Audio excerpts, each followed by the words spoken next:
Si vous utilisez un iPhone et que vous aimez personnaliser, contourner les limites ou simplement comprendre ce qui se trame dans les coulisses d'Apple, vous devez entendre ça. Le mot jailbreak explose à nouveau sur les forums, et ce n'est pas un hasard. Peut-être que vous avez déjà vu des débats passionnés sur les forums, ou que vous avez entendu parler de gens qui transforment complètement leur iPhone. Mais pourquoi ce sujet déclenche-t-il autant de réactions, de discussions, et parfois même de disputes enflammées? Décortiquons ça ensemble. Chaque fois qu'il y a une rumeur, ou une vraie avancée, concernant le jailbreak de la dernière version d'iOS, c'est comme si une étincelle mettait le feu à toute la communauté tech. Les réseaux sociaux s'agitent, les forums explosent de nouveaux messages, et tout le monde veut savoir, est-ce enfin possible de libérer son iPhone de ses chaînes? Les forums s'enflamment, littéralement. Pourquoi? Parce que le jailbreak, c'est bien plus qu'une simple manipulation technique. C'est un symbole de liberté pour beaucoup d'utilisateurs.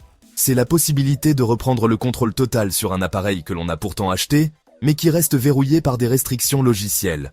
Un jailbreak, ça signifie plus de contrôle, des thèmes personnalisés incroyables, la possibilité de changer chaque détail de l'interface, d'ajouter des animations, de modifier les icônes, ou même de créer des raccourcis inédits. Pour certains, c'est l'occasion de donner une vraie personnalité à leur téléphone, de le rendre unique, à leur image. Et puis, il y a les applications. Le jailbreak permet d'installer des apps qu'Apple n'autorise pas sur l'App Store.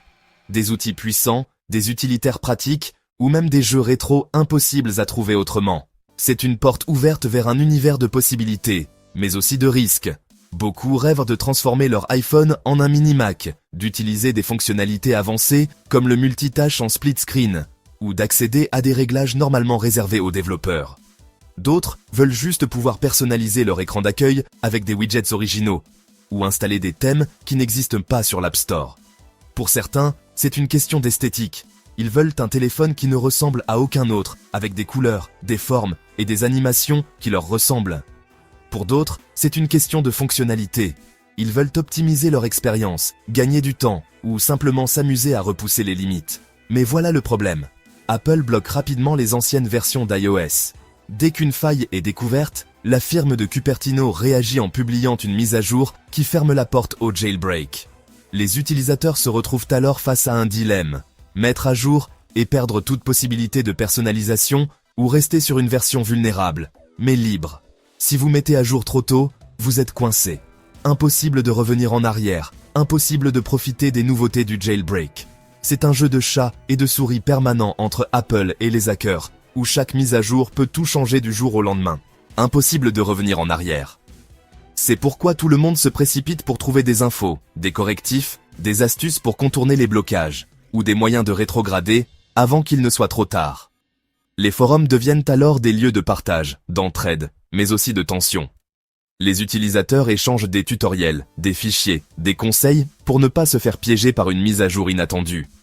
Certains passent des nuits entières à chercher la solution miracle, à tester des outils, à partager leurs découvertes avec la communauté. Et puis, il y a le drame. Certains veulent des personnalisations extrêmes, quitte à prendre des risques insensés. D'autres s'inquiètent des bugs, des plantages, ou de la batterie qui se vide à toute vitesse après un jailbreak mal maîtrisé. Les débats sont parfois houleux, chacun défendant sa vision de la liberté numérique. Certains racontent leurs mésaventures, téléphones bloqués, perte de données, applications qui ne fonctionnent plus, ou autonomie réduite à quelques heures. D'autres, au contraire, vantent les mérites de leur iPhone libéré, plus rapide, plus beau, plus pratique. Mais attention, là où il y a de la passion, il y a aussi des profiteurs. Des escrocs tentent de vendre de faux outils, promettent des jailbreaks miracles ou proposent des thèmes payants qui n'arrivent jamais. Les arnaques sont nombreuses et il faut rester vigilant pour ne pas tomber dans le piège. Certains utilisateurs se font avoir, perdent de l'argent ou installent des logiciels malveillants sans le savoir. Les forums regorgent de témoignages de personnes déçues, en colère ou simplement perdues face à la complexité du monde du jailbreak. Et soyons honnêtes, les applications piratées, ça existe. Certains profitent du jailbreak pour installer des apps payantes gratuitement ou pour contourner les achats intégrés. Mais cela pose aussi des questions éthiques et expose les utilisateurs à des risques de sécurité importants. C'est pourquoi la légalité et la sécurité sont des sujets brûlants dans chaque discussion.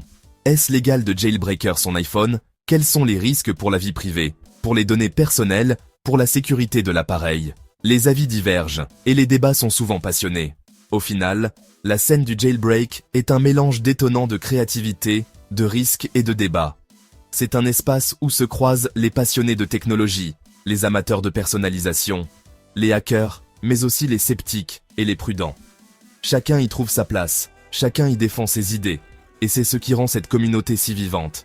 Alors, la prochaine fois que vous verrez Jailbreak iOS 26 faire le buzz, souvenez-vous que derrière ce mot se cachent des histoires de passion, de défis, de créativité, mais aussi de prudence et de responsabilité. Le jailbreak, ce n'est pas juste hacker un téléphone, c'est une question de contrôle, de liberté numérique, de repousser les limites imposées par les géants de la tech. Mais à quel prix? Alors dites-moi, vous êtes team liberté totale ou team sécurité maximale? On en parle en commentaire.